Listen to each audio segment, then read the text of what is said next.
thought I would break, but they underestimated a man who had everything taken from him. Her lover got 5 years in prison. My best friend lost his family and his business. And my wife?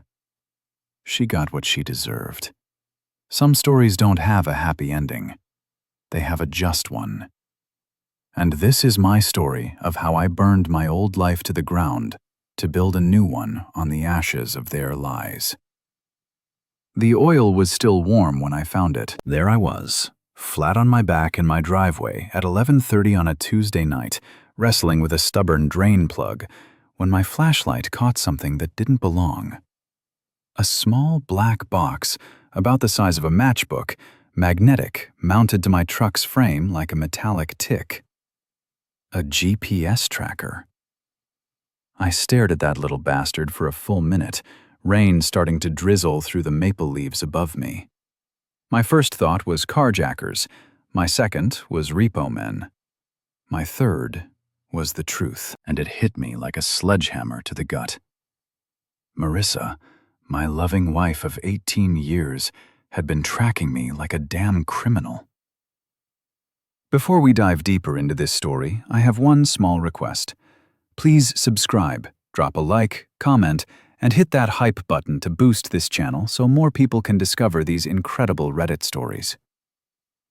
I pulled myself out from under the Ford, wiping greasy hands on my jeans. The house glowed warm and yellow through the kitchen window, where my devoted spouse was probably washing dishes and planning tomorrow's real estate showings, or texting her boyfriend. Hard to tell these days. See, I'm not stupid. Slow, maybe. Trusting, definitely. But not stupid. I'd noticed the signs over the past 6 months. The late meetings that ran until midnight. The new underwear that never made it into our bedroom rotation. The way she'd started pronouncing my name like it tasted bad. Nathan, did you remember to pick up milk? Nathan, the garbage disposal is making that noise again. Nathan, I'll be working late. Don't wait up. Always Nathan now. Never Nate. Like we were business associates instead of people who'd shared a bed for nearly 2 decades. I walked around to the kitchen window and peered inside. There she was, Marissa Chen Miller, all 5'6" of her loading our dishwasher with the efficient movements of someone who had places to be. Her black hair was pulled back in that sleek ponytail she wore to impress clients. At 42, she still looked good enough to turn heads at the grocery store. Good enough to catch the attention of whatever piece of garbage was helping her betray our marriage. Her phone buzzed on the counter. She glanced at it, and I watched her face change. The polite mask she wore around me these days melted away, replaced by something softer, hungrier. She picked up the phone and smiled at whatever message had just arrived. That smile. Christ. I hadn't seen that smile directed at me in over a year. She started typing a response, her thumbs flying over the screen with teenage enthusiasm. I couldn't see what she was writing, but I could see her expression. She looked like a woman in love, just not with her husband. I backed away from the window and returned to my truck, staring at the tracker in my palm. Professional grade. The kind private investigators used. The kind that cost real money and required real planning. This wasn't some spur-of-the-moment paranoia purchase. This was premeditation. But why track me? What was she afraid I'd discover? Or maybe the better question was, what was she trying to hide? I thought about the nights she'd claimed to be showing houses to out-of-town buyers, the weekend conferences that seemed to multiply like rabbits, the way she'd started doing her own laundry, keeping her phone face down at dinner, taking calls in the garage. My wife was having an affair. The tracker was her insurance policy, making sure I stayed predictably at work, at home, or at Murphy's boxing gym, while she played house with someone else. The rain picked up, fat drops spattering against my windshield. I looked at our house, my house since I'd been making the mortgage payments for the past 18 years, and felt something cold settle in my chest. Not heartbreak exactly, more like the feeling you get when you realize you've been playing poker with someone who's been looking at your cards the whole time. I pocketed the tracker and headed inside. Marissa was wiping down the counters when I walked through the kitchen. Oil stains on my shirt and revenge starting to percolate in my brain. "How's the truck?" she asked, without looking up. "Running smooth as silk," I said.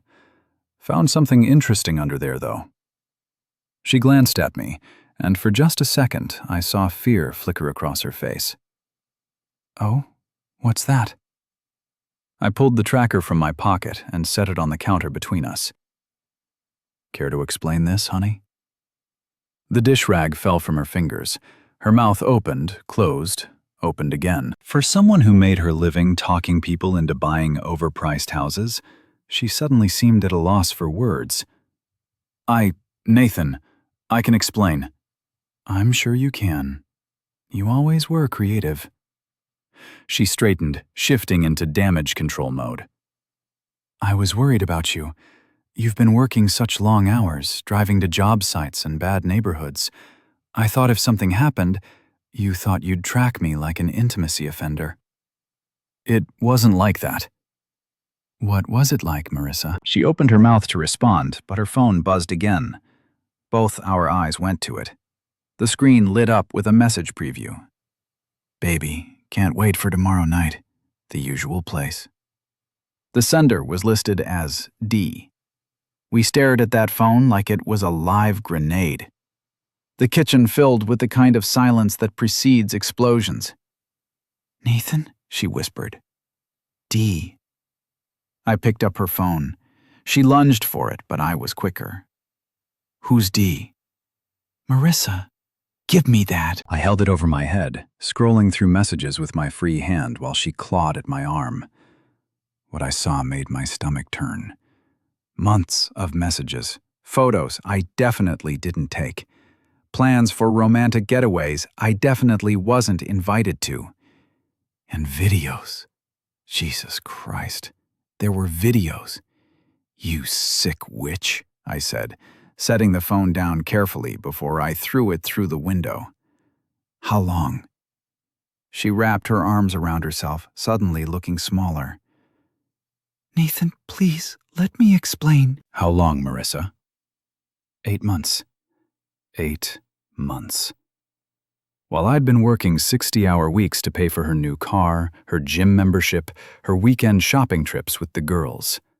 While I'd been lying awake at night wondering why she didn't want to touch me anymore. She'd been sending naked pictures to some named D. Who is he? It doesn't matter. It matters to me. Dylan Kowalski. He works in tech. We met at an open house. Dylan. Of course it was a Dylan. Probably had a man bun and drove a Tesla and used words like disruption in casual conversation. "Are you leaving me for him?"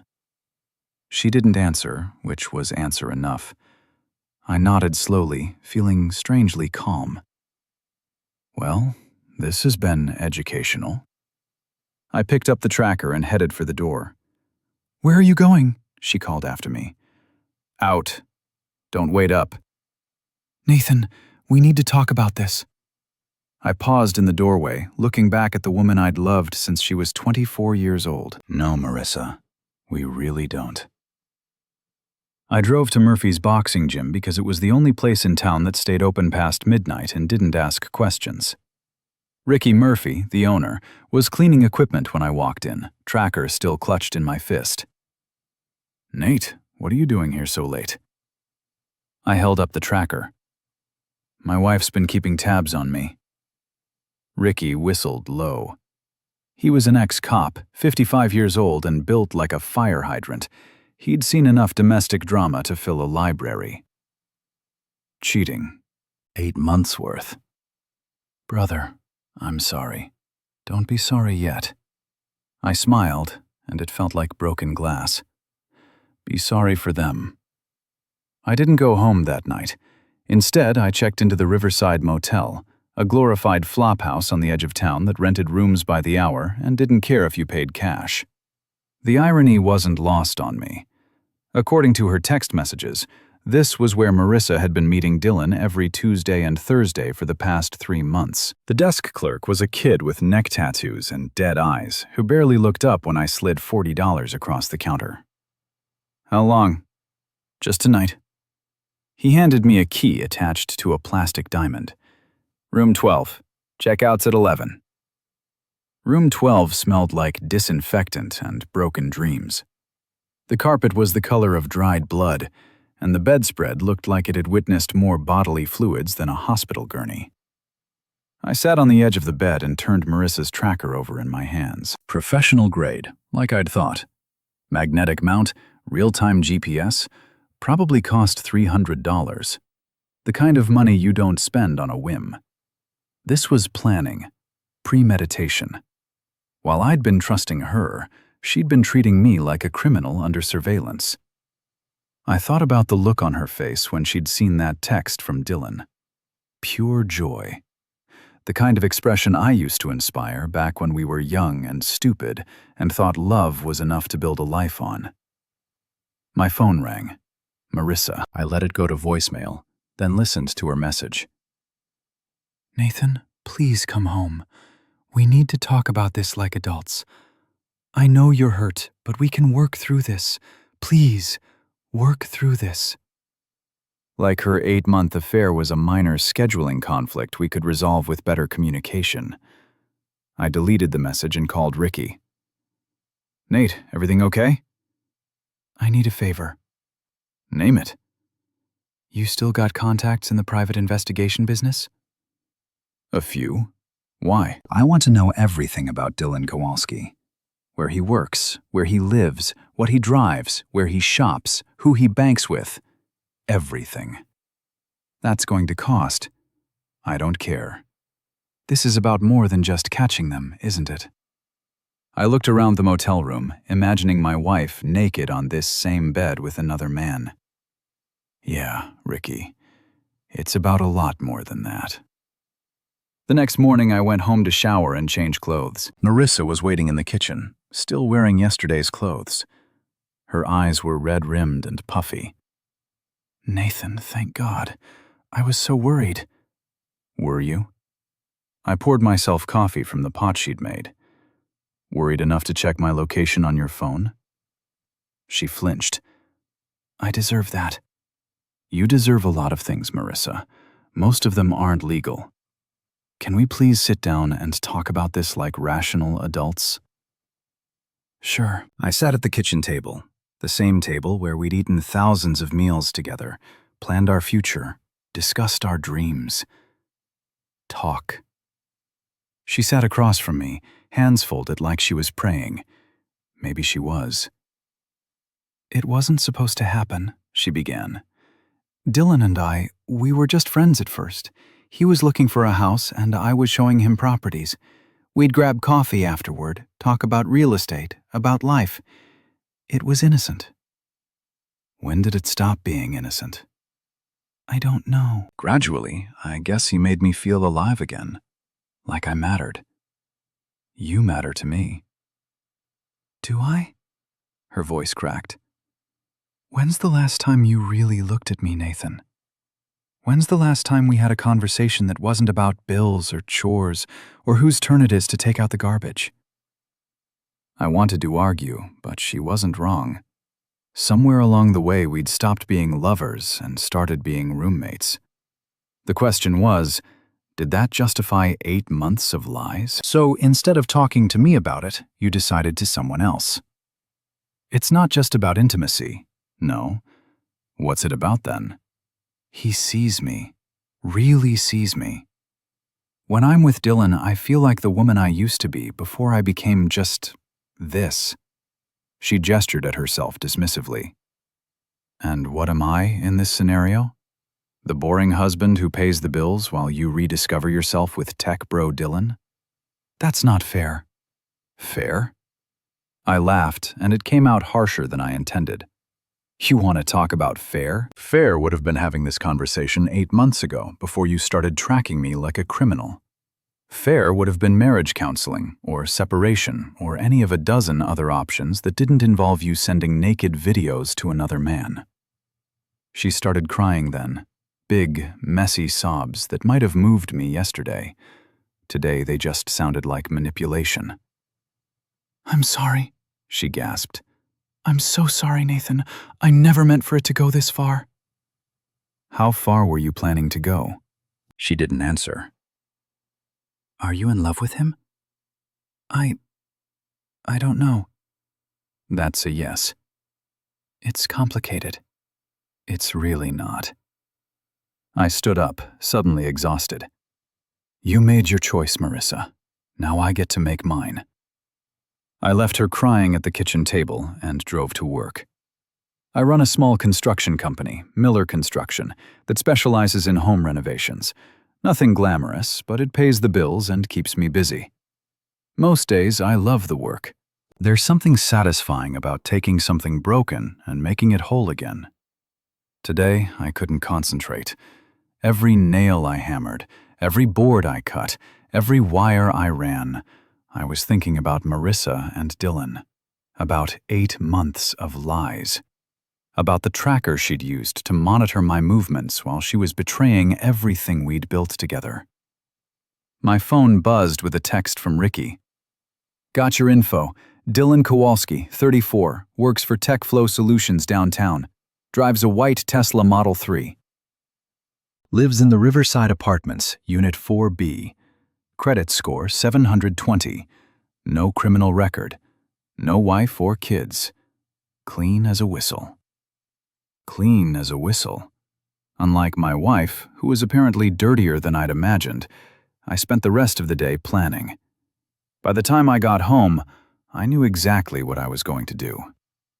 Marissa was in the living room, curled up on the couch with a glass of wine and red eyes. She looked up hopefully when I walked in. "Nathan, are you ready to talk?"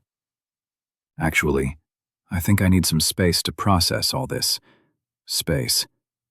I'm going to visit my brother in Portland for a few days, clear my head, figure out what I want to do next. Relief flooded her face. That might be good for both of us." Yeah, I think so too. What I didn't tell her was that I wasn't going to Portland. What I also didn't tell her was that her precious tracker was about to take a little trip of its own. That night, while Marissa slept, I crept out to my truck and carefully reattached the tracker to its original hiding spot. Then, I drove to the truck stop on Highway 94, where I'd arranged to meet a long-haul driver named Eddie, who owed me a favor from a job I'd done on his house last year. "You sure about this, Nate?" Eddie asked as I transferred the tracker to his rig. "This seems like some serious marriage drama." "Just keep it moving for the next 3 days," I said, handing him $200 cash. "I don't care where you go, as long as it's far from here. Your funeral, brother." Eddie pulled out of the truck stop at 2 a.m., heading north toward Canada with my tracker attached to his trailer.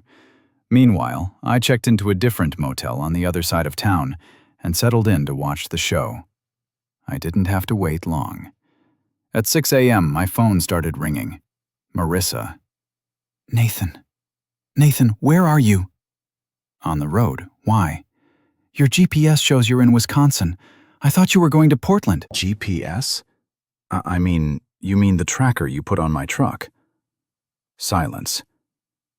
Marissa, are you tracking me right now? "Nathan, I can explain." I'm sure you can, but right now I'm more interested in why you care where I am. Shouldn't you be planning your next date with Dylan? I hung up and turned off my phone. Let her sweat for a while. By noon, according to Eddie's texts, the tracker showed my truck somewhere in northern Minnesota. By evening, it would be in Canada. I could only imagine the conversations Marissa was having with her boyfriend. "Where the hell is your husband?" I don't know. The GPS says he's in Canada. "Canada? What's he doing in Canada?" I have no idea. I spent the day at a local diner, drinking coffee and reading the paper like a man without a care in the world. Around 3:00 p.m., I turned my phone back on. 17 missed calls from Marissa, 12 voicemails, and one very interesting text from a number I didn't recognize. Your wife is freaking out. She thinks you found out about us and ran away to Canada. This is Dylan, by the way. We should probably talk. Dylan, the man himself, I texted back. Nothing to talk about. Enjoy my sloppy seconds. His response came immediately. Look, I know you're pissed, but this doesn't have to get ugly. Marissa and I are in love. We're going to be together whether you like it or not. The question is whether we do this the easy way or the hard way. The easy way or the hard way. Like I was some obstacle to be managed, rather than a human being whose life they'd destroyed. I typed back, "You want to know which way we're doing this? Check your car." Then I drove to the TechFlow Solutions parking garage. Dylan's Tesla was easy to spot. White, pristine, probably cost more than I made in 6 months. I walked around it slowly, admiring the sleek lines and custom rims. It was a beautiful car. A shame what was about to happen to it. I'd brought spray paint, bright red, the kind that doesn't come off easy. On the driver's side, I wrote "Home Wrecker" in letters 3 feet tall. On the passenger side, "Adulterer." On the hood, Marissa's toy. But I wasn't done. I'd also brought a valve stem tool, a little device that removes the cores from tire valves, letting all the air out without actually damaging anything. All 4 tires flat as pancakes. Finally, I took out the tracker I'd bought that morning, a cheap one from the electronics store, and stuck it under his rear bumper. If Marissa wanted to track someone, she could track her boyfriend for a change. I was walking back to my truck when Dylan appeared, jogging across the parking garage with his phone pressed to his ear. I don't know what he's planning, Marissa, but I don't like it. He just texted me something about checking my car, and now I'm... Oh, me. He stopped dead when he saw his Tesla. The phone slipped from his fingers and clattered on the concrete. Problem? I asked. He spun around and I got my first good look at Marissa's boyfriend. Tall, thin, with the kind of carefully sculpted stubble that probably took him 20 minutes every morning. Expensive clothes, expensive watch, expensive everything. He looked like the kind of guy who used words like synergy and paradigm shift in casual conversation. You're Nathan, and you're the piece of my wife. Look, man, I know this is awkward. Awkward, I laughed. Awkward as running into your ex at the grocery store. This is something else entirely. We can work this out like civilized people. Can we? Because from where I'm standing, you've been anything but civilized. 8 months, Dylan. 8 months you've been screwing my wife behind my back. 8 months of lies and sneaking around and treating me like some kind of fool. I never meant for it to happen. But it did happen. And now you're going to deal with the consequences. He glanced at his ruined car, then back at me. You can't just destroy people's property because you're upset. Upset? I stepped closer and he backed away. I'm not upset, Dylan. Upset is what you feel when your team loses the Super Bowl. What I am is something much more dangerous. What do you want? I want you to understand something. This isn't over. This is just the beginning. You wanted to play games with my marriage? Fine, let's play games. But I've got 18 years of investment in this relationship, and you've got 8 months. Guess who's got more to lose? I walked away, leaving him standing next to his vandalized Tesla with his mouth hanging open. My phone was ringing when I got back to my truck. Marissa again. Nathan, where are you? Dylan said you were at his work, that you damaged his car. Please tell me that's not true. It's true. Nathan, you can't do things like that. You could be arrested. For what? Spray paint washes off. Air goes back in tires. No permanent damage. That's not the point. What is the point, Marissa? That I should just roll over and let you two walk all over me? That I should make this easy for you? I never wanted to hurt you, but you did hurt me. You hurt me every day for 8 months, and now it's my turn. I hung up and drove home, feeling better than I had in months. The next morning, I woke up to find Marissa sitting at the kitchen table with a cup of coffee and a look of grim determination. She'd clearly been waiting for me. We need to establish some ground rules, she said without preamble. Ground rules? If we're going to get through this, we need to behave like adults. No more vandalism, no more threatening Dylan, no more games. I poured myself coffee and sat down across from her. You want to talk about games? Let's talk about the game where you tracked my every movement while you were cheating on me. Let's talk about the game where you lied to my face for 8 months. Let's talk about the game where you sent naked videos to another man in our bed. That's different. How is that different? I never tried to hurt you deliberately. I was trying to protect you. Protect me from what? From this? From the pain you're feeling right now? I stared at her, genuinely amazed. You were protecting me by cheating on me? I was trying to figure out what I wanted before I did something that would hurt both of us. Mission accomplished. She sighed, suddenly looking older than her 42 years. Nathan, I know you're angry. You have every right to be angry. But destroying Dylan's car isn't going to fix our marriage. I'm not trying to fix our marriage, Marissa. I'm trying to end it. What? You heard me. I want a divorce. The color drained from her face. Nathan, no. We can work through this. Couples survive affairs all the time. We can go to counseling.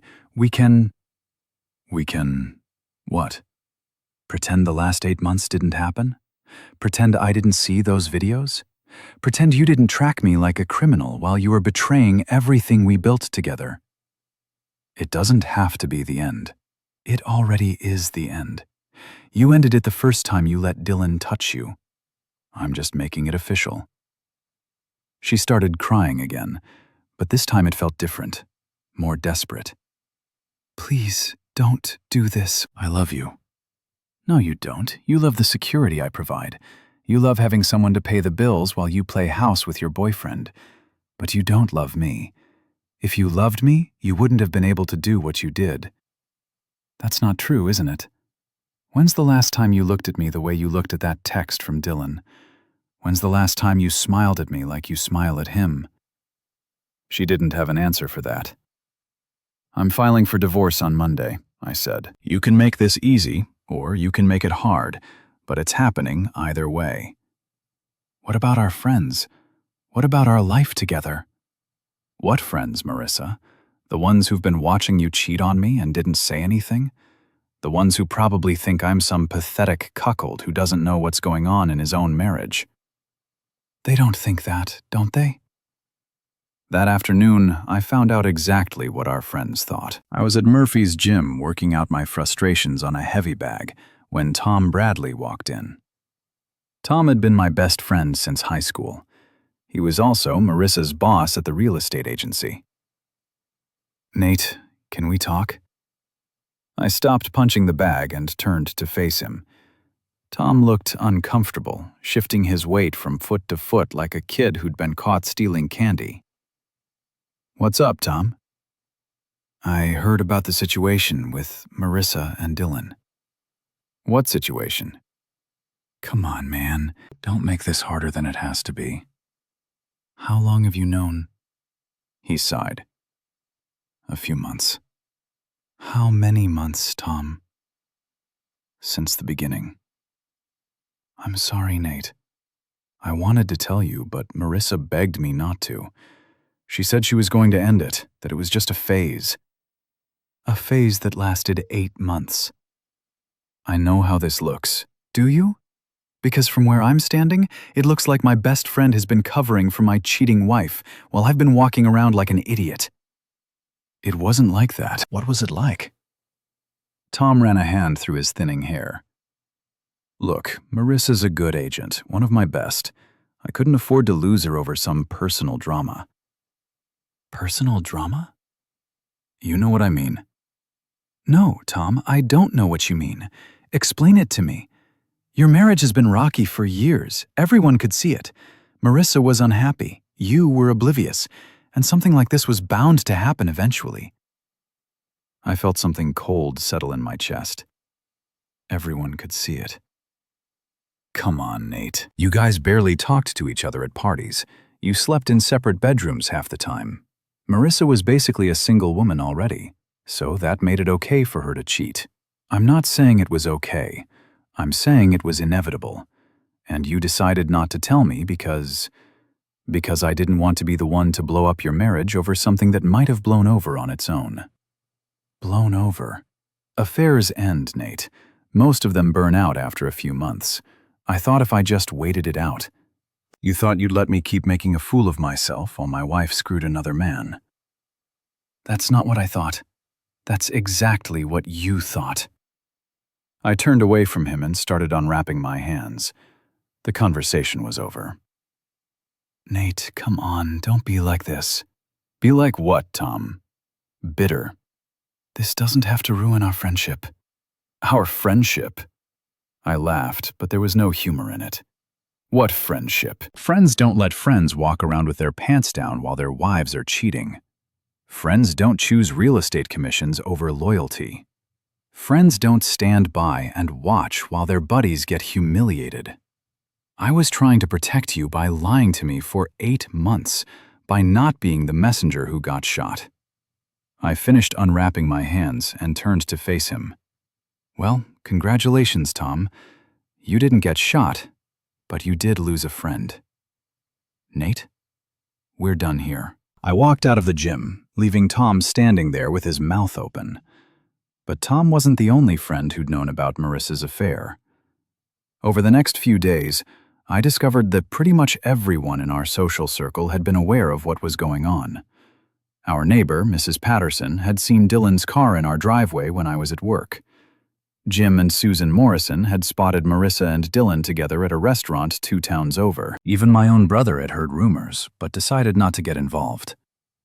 18 years of friendship, and not one of them had the balls to tell me the truth. By Friday, I was done with all of them. That's when I decided to throw a party. I sent out invitations to everyone in our social circle. Tom and his wife, the Morrisons, the Pattersons, even Marissa's sister Jessica and her husband. The invitation was simple. Backyard barbecue at the Millers, Saturday at 6 p.m. Come celebrate new beginnings. Marissa was suspicious when she saw me setting up tables and chairs in the backyard. What's all this for? I invited some friends over. Thought it was time to clear the air. Nathan, what are you planning? Just a little honesty, Marissa. Nothing you can't handle. She looked nervous, but she didn't try to stop me. Maybe she thought I was finally ready to play nice. Maybe she thought I was going to announce our reconciliation. She was wrong. The guests started arriving at 6 o'clock sharp. Tom and his wife Linda came first, followed by the Morrisons and the Pattersons. Jessica and her husband Mike showed up fashionably late, as usual. By 6:30, my backyard was full of people who'd spent the last 8 months watching my marriage fall apart and saying nothing. I waited until everyone had a drink in their hand before I made my announcement. Thanks for coming, everyone, I said, raising my beer bottle. I know you're all wondering why I called this little gathering. Nervous laughter from the crowd. Marissa was standing by the back door, looking like she wanted to run. See, I recently discovered something interesting about my marriage, something I thought you all should know. Nathan? Marissa's voice was barely a whisper. I discovered that my wife has been having an affair for the past 8 months with a guy named Dylan Kowalski. And the really interesting part is that most of you already knew about it. The backyard went dead silent. You could have heard a pin drop. Tom, you knew because Marissa works for you. Jim and Susan, you saw them together at Romano's. Mrs. Patterson, you saw his car in my driveway. Jessica, you've been covering for your sister since day one. I looked around at their faces. Guilty, embarrassed, caught. So, here's what I want to know. What kind of friends watch someone get humiliated and say nothing? What kind of people choose comfort over honesty? What kind of cowards let a man walk around like an idiot while his wife is sending naked videos to another man? Nathan, stop, Marissa pleaded. Stop what? Telling the truth? Isn't that what friends are supposed to do? Tell each other the truth? Tom stepped forward. Nate, this isn't the way to handle this. How should I handle it, Tom? The way you handled it, by keeping my mouth shut and pretending everything's fine. We were trying to protect you. By lying to me? By not getting involved in something that wasn't our business? My marriage wasn't your business. My wife cheating on me wasn't your business. What the hell is friendship supposed to mean then? Linda Bradley started crying. Susan Morrison was staring at her shoes. Mrs. Patterson looked like she wanted to disappear into the ground. You all made a choice, I continued. You chose Marissa's comfort over my dignity. You chose avoiding drama over basic human decency. You chose to let me be the fool who didn't know what everyone else knew. We didn't mean for it to happen like this, Jessica said. How did you mean for it to happen? Did you think I'd never find out? Did you think Marissa would just quietly divorce me and run off with Dylan, and I'd never figure out that you all knew the whole time? We thought it would end, Tom said. Most affairs do, and if it didn't end? If I'd spent the next 5 years paying for Marissa's dates with Dylan while you all watched and said nothing? No one had an answer for that. Well, here's some news for all of you. I said, I'm divorcing Marissa. I'm selling this house, and I'm done with every single one of you. You want to know what loyalty looks like? You want to know what friendship means? Find some other sucker to practice on. I set my beer bottle on the table and walked toward the house. Nathan, wait, Marissa called after me. Enjoy the party, I said without turning around. You all deserve each other. I went inside and locked the door, leaving them all standing in my backyard with their guilt and their excuses and their uncomfortable silence. Through the kitchen window, I watched them leave one by one. Tom and Linda first, then the Morrisons, then the rest. Within 20 minutes, the backyard was empty except for Marissa, who stood alone by the picnic table, looking like her world had just collapsed. Good. It was about time. Sunday morning, I woke up to find Marissa gone. Her car wasn't in the driveway, her side of the bed hadn't been slept in, and there was a note on the kitchen counter. Gone to think. Need space? Don't follow me. I crumpled up the note and threw it in the trash. If she wanted space, I'd give her space. All the space in the world. I spent the morning calling divorce lawyers. By noon, I'd retained Sarah Chen from Chen & Associates, no relation to Marissa, despite the name. Sarah was a shark in a business suit who specialized in high-conflict divorces. She was also expensive, but I figured it was worth it to have someone in my corner who wouldn't be swayed by Marissa's tears or Dylan's money. I'll need documentation of the affair, Sarah told me during our phone consultation. Text messages, photos, financial records showing unexplained expenses. The more evidence you have, the stronger your position. I've got text messages, lots of them. Good. What about assets? The house is in both our names, but I've been making the payments. We have joint savings and checking accounts. She's got her real estate business. I've got my construction company. Any kids? No. That simplifies things. Michigan is a no-fault state, so the affair won't affect the divorce itself, but it might influence asset division if we can show she spent marital funds on her boyfriend. She did. Expensive restaurants, hotel rooms, gifts. I can prove it. Excellent. I'll drop the papers and have them ready by Tuesday. Tuesday. In 2 days, I'd officially be done with Marissa Miller. The thought should have made me sad. Instead, it made me feel free. Monday morning, Marissa still wasn't home. I went to work as usual, but I couldn't concentrate. Every time my phone rang, I expected it to be her calling to beg forgiveness or threaten me or try some new manipulation. But the calls never came. Around lunchtime, Ricky showed up at the job site. "Heard about the party," he said. "Word traveled fast in a small town." "Who told you?" "Tom Bradley. He came by the gym this morning looking like someone had kicked his dog. Said you pretty much burned every bridge in town." Good bridges to burn, maybe, but you might want to be careful. Desperate people do stupid things. What do you mean? I mean, your wife and her boyfriend might not take this lying down, especially if they've got something to lose. Like what? I don't know. But people who cheat usually have other secrets, and people with secrets don't like being backed into corners. I thought about that for the rest of the day. What other secrets might Marissa have? What else had she been hiding while I was working 60-hour weeks and trusting her completely? That evening, I got my answer. I was at home eating a frozen dinner and watching TV when my phone rang. Unknown number. Hello, is this Nathan Miller? Who's asking? This is Detective Rodriguez with the Michigan State Police. We need to talk. My blood went cold. About what? About some allegations that have been made against you. Can you come down to the station? What kind of allegations? I'd rather discuss this in person. Are you available tonight? I looked around my empty house at the life I'd built that was falling apart piece by piece. Yeah, I'm available. The Michigan State Police Post was a modern brick building that looked more like a corporate office than a police station. Detective Rodriguez met me in the lobby, a tired-looking woman in her 40s with graying hair and suspicious eyes. Mr. Miller, thanks for coming in.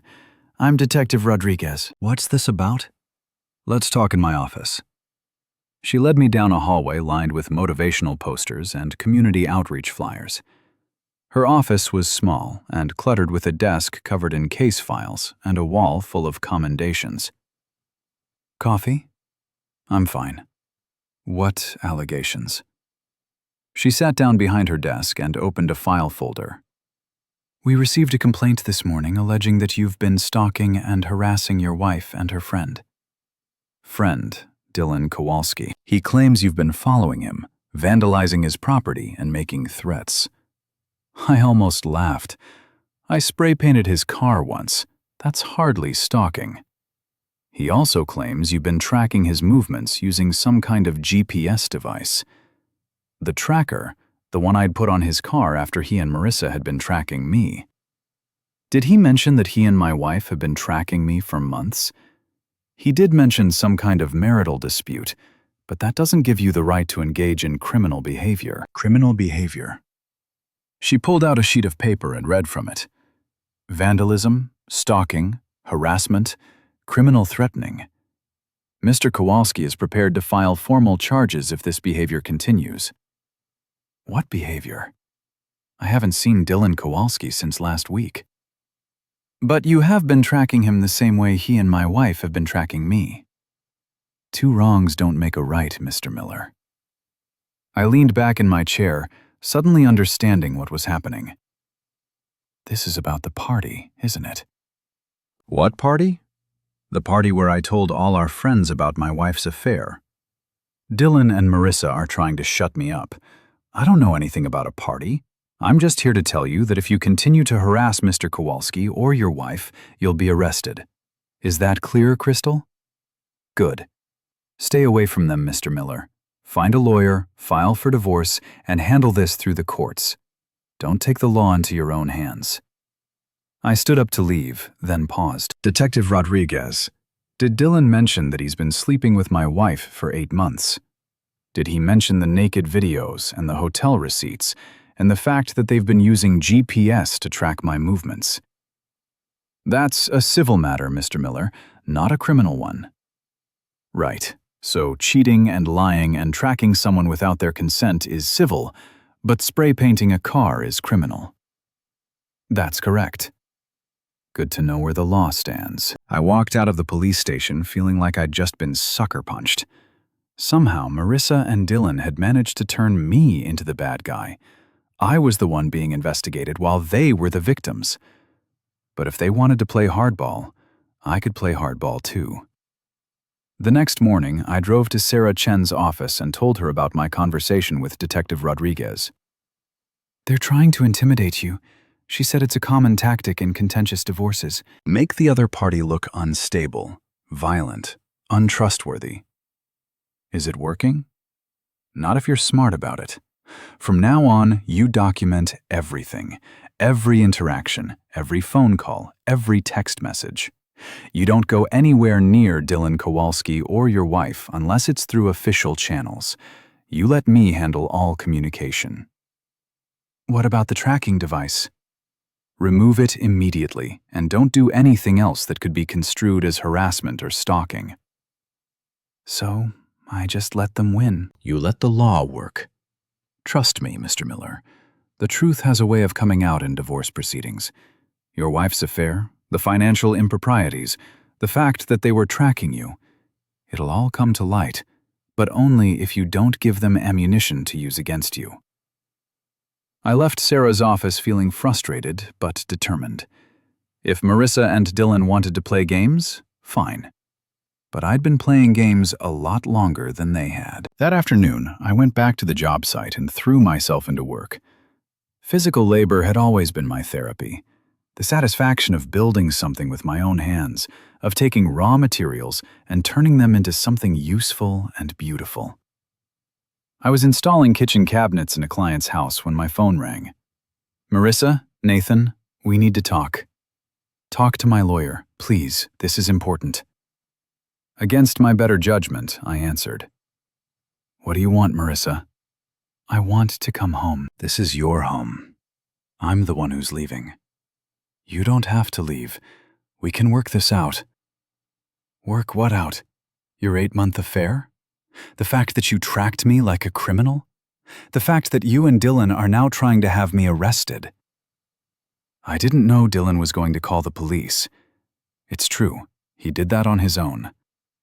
And you're okay with it? Silence. That's what I thought.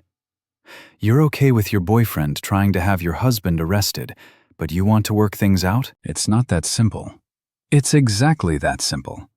You made your choice, Marissa. Now live with it. I hung up and went back to work, but I couldn't shake the feeling that something was wrong.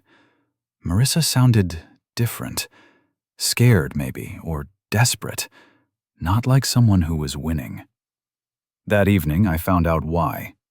I was at Murphy's gym working out my frustrations on the heavy bag when Ricky approached me with a strange look on his face. Nate, you need to see this. He handed me his phone, which was open to a local news website. The headline made my blood freeze. Local real estate agent under investigation for fraud. The article was short but damning. The Michigan Department of Licensing and Regulatory Affairs was investigating Marissa Miller of Bradley Real Estate for alleged fraudulent practices, including inflating property values, misrepresenting property conditions, and pocketing earnest money deposits. If convicted, she could face up to 5 years in prison and the loss of her real estate license. Holy, I whispered. There's more, Ricky said. He scrolled down to a second article. TechFlow Solutions employee arrested for embezzlement. Dylan Kowalski had been arrested that morning for allegedly stealing over $200,000 from his employer's client accounts. He was being held on $50,000 bond pending arraignment. I stared at the phone screen, trying to process what I was reading. My cheating wife was under investigation for fraud. Her boyfriend was under arrest for embezzlement. The two people who'd been trying to destroy my life were apparently criminals. When did this happen? The articles were posted this afternoon, but according to my contact at the state police, they've been investigating both of them for months. Months since before you found out about the affair? Apparently, someone tipped them off about some suspicious real estate transactions and some missing money at TechFlow. Who? Ricky grinned. Anonymous tip could have been anyone. I looked at him suspiciously. Ricky? What? I told you I had contacts in the investigation business. Maybe one of them noticed some irregularities while they were looking into Dylan's background. Maybe they felt it was their civic duty to report suspicious activity. You bastard. Hey, I didn't plant evidence or make anything up. I just pointed the authorities toward some information that was already there. If your wife and her boyfriend were clean, they'd have nothing to worry about. I handed him back his phone, feeling like the world had just tilted on its axis. So that's why Marissa wants to come home. She needs an alibi, someone to vouch for her character. And Dylan's trying to get you arrested so you can't testify against them if this goes to trial. Can I testify against them? You're married to one of them. Spousal privilege might apply, but if you're divorced, Ricky shrugged. If I'm divorced, I can testify. Exactly. I thought about Marissa's phone call, her desperate tone, her sudden desire to work things out. She wasn't trying to save our marriage. She was trying to save her ass. What happens now? Now you stay as far away from both of them as possible. Let the law handle the criminal stuff. Let your lawyer handle the divorce, and let karma handle the rest. And if they try to drag me into it, then you tell the truth, the whole truth about the affair, about the tracking, about everything. Let the chips fall where they may. I left the gym that night feeling like a weight had been lifted from my shoulders. For the first time in months, I wasn't the one in trouble. I wasn't the one with secrets to hide. I wasn't the one facing criminal charges or professional ruin. I was just a guy whose wife had cheated on him. And compared to fraud and embezzlement, that seemed almost quaint. But the story wasn't over yet. Not by a long shot. The next morning, I woke up to find my front door covered in spray paint. Bright red letters spelled out "snitch" across the white wood, with added in smaller letters underneath. My truck had been keyed from bumper to bumper, and someone had slashed all 4 tires. I stood in my driveway in my bathrobe looking at the damage and feeling strangely calm. This was escalation. This was desperation. This was exactly what I'd been waiting for. I called the police first, then my insurance company, then Sarah Chen. Within an hour, my house was crawling with investigators, photographers, and adjusters. Detective Rodriguez showed up around 900, and looking less sympathetic than she had during our previous meeting. Any idea who might have done this, Mr. Miller? I can think of 2 people. Based on what? I showed her the news articles about Marissa and Dylan. My wife and her boyfriend are facing serious criminal charges. Yesterday, my wife called begging me to come home and work things out. Today, my property gets vandalized. You do the math. That's pretty circumstantial. Maybe, but I've got security cameras. That was a lie. I didn't have security cameras, but I was betting that whoever had done this didn't know that. Rodriguez raised an eyebrow. You have footage? I might. I'll need to check the system, see what it picked up. We'll need copies of any relevant footage. Of course. She walked around my truck taking notes. This is pretty extensive damage. Probably $1,500 in repairs, maybe more. Sounds about right. If we can prove who did this, it's felony vandalism, especially combined with the previous harassment complaints. Previous complaints? The ones Mr. Kowalski filed against you. I almost laughed. Detective Dylan Kowalski was arrested yesterday for embezzlement. My wife is under investigation for fraud, and I'm the one you're worried about? I'm worried about everyone, Mr. Miller. Crime tends to escalate in situations like this. You're right, it does. After the police left, I drove to the hardware store and bought actual security cameras. If there was going to be a next time, I wanted to be ready. But first, I had a phone call to make. Marissa, it's me, Nathan. Thank God I've been trying to reach you all morning. I've been busy. Someone vandalized my house and truck last night. Silence. You wouldn't know anything about that, would you? Of course not. Why would I vandalize my own house? Because it's not your house anymore. Because you're facing fraud charges and you need me to disappear so I can't testify against you. I would never. Cut the Marissa. I know about the investigation. I know about Dylan's arrest. I know you're both in deep trouble and you're looking for someone to blame. Nathan, please. We need to talk face to face. No, we don't. Yes, we do. There are things you don't understand. Things about Dylan, about the money, about everything. What things? I can't talk about it over the phone. Meet me somewhere, anywhere. Just give me 1 hour to explain. I thought about it. Part of me was curious to hear what kind of story she'd concocted. Part of me wanted to see her squirm.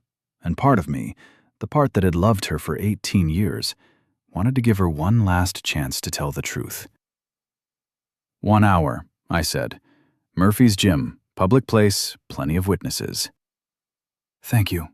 And, Marissa, if you're planning some kind of setup, some way to make me look bad or get me arrested, remember that I've got nothing left to lose.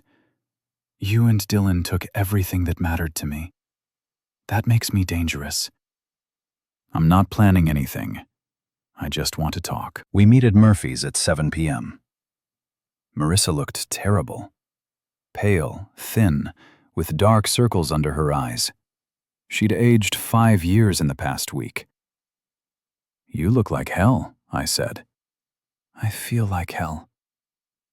We sat at a corner table, away from the other gym members, but still visible to anyone who cared to look. Ricky was behind the front desk, keeping an eye on things. Talk, I said. It's not what you think. What do I think? That Dylan and I planned this? That we were criminals who deserve whatever's happening to us. Aren't you? I didn't know about the embezzlement. I swear to God, Nathan, I had no idea Dylan was stealing money. What about the fraud charges? She looked down at her hands. That's more complicated. Complicated how? Some of the transactions they're investigating, Dylan was involved. He had clients who needed to buy houses quickly without a lot of paperwork or background checks. He said they were tech executives, people with complicated financial situations. Money laundering. I didn't know that's what it was. I thought I was just helping people buy houses by inflating appraisals, by misrepresenting property conditions. Dylan said it was standard practice in high-end real estate. He said everyone did it. I stared at her amazed. You're 42 years old, Marissa. You've been in real estate for 15 years. Don't tell me you didn't know you were breaking the law. I knew it was questionable, but Dylan said, Dylan told you. Dylan convinced you. I shook my head. Jesus Christ, Marissa. You threw away our marriage for a criminal who used you as his personal money laundering operation? It wasn't like that. What was it like? He said he loved me. He said we were going to be together, that he was going to take care of me. He made me feel what? Special. Important. Like I mattered. You did matter to me. Did I? When's the last time you told me I was beautiful? When's the last time you surprised me with flowers, or took me out to dinner, or made me feel like anything other than a roommate who helped pay the bills? When's the last time you gave me a chance to? What do you mean? I mean, you'd already checked out of our marriage before Dylan came along. You'd already decided I was boring and predictable and not worth the effort. Dylan didn't steal you from me, Marissa. You were already gone. She started crying, then ugly sobs that shook her whole body. I'm sorry. I'm so sorry, Nathan. I never meant for any of this to happen, but it did happen. And now you're facing 5 years in prison while your boyfriend sits in a jail cell waiting for his arraignment. They want me to testify against him. The prosecutors, they say if I cooperate, they'll reduce the charges. Are you going to do it? I don't know. He says if I testify, he'll tell them I was the mastermind, that I seduced him into the scheme. Did you? No. I told you I didn't even know what we were doing was illegal. But you can't prove that, not without looking like a naive idiot who let her boyfriend manipulate her into committing crimes. I almost felt sorry for her. Almost. So, what do you want from me? I want you to not divorce me. Not yet. Why? Because if we're still married, you can't be forced to testify against me. Spousal privilege. And why would I want to protect you? Because despite everything that's happened, we were married for 18 years. Because I'm the mother you never had children with, but I was your family. Because somewhere under all this anger and hurt, you still care about me. I looked at her, Really looked at her for the first time in months. She was right about one thing. I did still care about her. Not the way I used to, not with the blind trust and devotion I'd felt for most of our marriage, but with the complicated love you feel for someone who's been part of your life for so long that they're woven into your DNA. If I don't divorce you, what happens to us? I don't know. Maybe after this is all over, we can try counseling. Maybe we can figure out how to be married to each other again. And if you go to prison, then you'll have to decide if you want to wait for me. I thought about it. I thought about 18 years of marriage, about the good times we'd had before everything went to hell, about the woman I'd fallen in love with when she was 24 and I was 26, and we thought we could conquer the world together. Then I thought about 8 months of lies, about naked videos sent to another man, about GPS trackers and secret hotel meetings, and the look on her face when she'd read Dylan's text messages. No, I said. Nathan, no, Marissa. I'm not your get-out-of-jail-free card. I'm not your backup plan. I'm not your safety net while you figure out whether you want to betray your criminal boyfriend or spend the next 5 years in prison. Please, you made your choice. You chose Dylan over me. Lies over truth. Crime over honesty. Now you get to live with the consequences. I stood up to leave. Nathan, wait. I turned back to her. What? I love you. I know you don't believe me. I know I've given you every reason not to believe me, but I do love you. I always have. No, Marissa. You love what I represented. Security, stability. Someone to fall back on when your exciting life with Dylan turned out to be built on stolen money and fake real estate deals. That's not true, isn't it? If Dylan hadn't been arrested, if you weren't facing fraud charges, would you be here right now asking me to take you back? She didn't answer. That's what I thought. I walked out of Murphy's gym and drove home, where I spent the evening installing security cameras and changing the locks. If Marissa wanted to come home, she'd have to break in. And if she broke in, I'd have it all on video. The next morning, I called Sarah Chen and told her to proceed with the divorce. Are you sure, Mr. Miller? Given your wife's legal troubles, it might be advantageous to wait. I'm sure the spousal privilege issue isn't my problem. If the prosecutors want my testimony, they can subpoena me after the divorce is final. That's a very principled position. It's the only position I can live with. 3 days later, Marissa was served with divorce papers. She called me that afternoon, crying and begging and threatening by turns, but I didn't answer. I'd said everything I had to say. A week after that, Dylan Kowalski was released on bail. His first stop was apparently my house, because I came home from work to find him sitting on my front porch. We need to talk, he said. No, we don't. Yes, we do. This thing with Marissa with the charges, it's gotten out of hand. You think? I'm willing to make you a deal. I almost laughed. What kind of deal? I'll plead guilty to the embezzlement charges. I'll take full responsibility for everything. I'll even testify that Marissa didn't know what I was doing, that I manipulated her into helping me. In exchange for what? In exchange for you convincing her not to testify against me. Why would I do that? Because if she testifies, she'll have to admit to things that will destroy what's left of her life. Things about our relationship, about the money, about what she was willing to do for me. What things? Dylan smiled, and it was the ugliest expression I'd ever seen. Things you really don't want to know. Nathan, trust me. Try me. The affair started before she met me, with Tom Bradley, your best friend.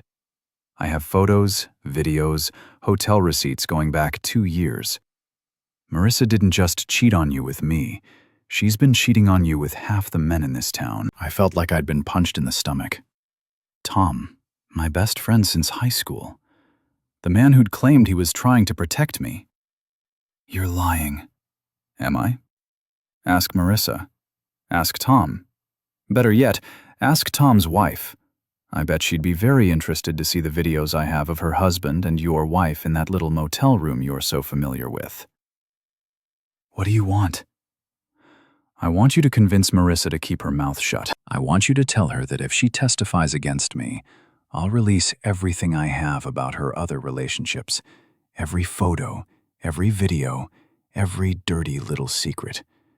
And if I don't, then your wife goes down as the town. Your best friend's marriage gets destroyed, and you get to be the laughingstock who didn't know his wife was screwing everyone but him. I stared at Dylan Kowalski, this pathetic criminal who thought he could blackmail me into helping him, and I felt something snap inside me. You know what, Dylan? Go ahead. Release everything. What? You heard me. Release the photos, the videos, all of it. Put it on the internet, send it to the newspapers, take out a billboard on the highway. I don't care anymore. You're bluffing, am I? You think I have anything left to lose? My wife's a criminal. My best friend's a liar. My marriage is over. My social circle has disowned me, and everyone in town thinks I'm either a fool or a psychopath. I stepped closer to him, and he backed away. But here's the thing, Dylan. I'm not the one facing 5 years in prison. I'm not the one who's about to lose everything I've built. I'm not the one whose life is about to be destroyed by my own stupidity and greed. Nathan, you want to play games? Let's play games. But remember, I've got nothing left to lose, and you've got everything to lose. That makes me the dangerous one. I walked past him into my house and locked the door, leaving him standing on my porch with his threats and his blackmail and his desperate schemes. The next day, Dylan Kowalski was arrested again, this time for witness intimidation and extortion. Apparently, one of my new security cameras had picked up our entire conversation, and I'd been wearing a wire that Ricky had suggested I start carrying after the vandalism incident. 2 days after that, Marissa agreed to testify against Dylan in exchange for a reduced sentence. She got 2 years probation and the loss of her real estate license. Dylan got 5 years in federal prison. Tom Bradley's wife filed for divorce after the photos surfaced during the trial. Tom lost his real estate agency, his house, and his reputation. Last I heard, he was selling insurance in another state. As for me, I sold the house, paid off the debts, and started over. New town, new friends, new life. I kept the construction business because I'm good at building things. I'm also good at tearing things down when they're beyond repair. Some people might say I was too harsh, that I should have forgiven Marissa, given her a second chance, tried to save our marriage. But those people don't understand what it's like to discover that your entire life has been built on lies. I don't regret anything I did. Not the divorce, not the testimony, not the security cameras that caught Dylan trying to blackmail me. I especially don't regret walking away from people who thought loyalty was optional and friendship was conditional. These days, I sleep well at night. I don't check my phone obsessively wondering who my wife is texting. I don't worry about GPS trackers or secret meetings or naked videos. I don't have to pretend that everything is fine when it's not. I'm 43 years old, divorced, and starting over. And for the first time in years, I'm exactly where I want to be. Some stories don't have happy endings. Some stories just have honest ones. This is mine.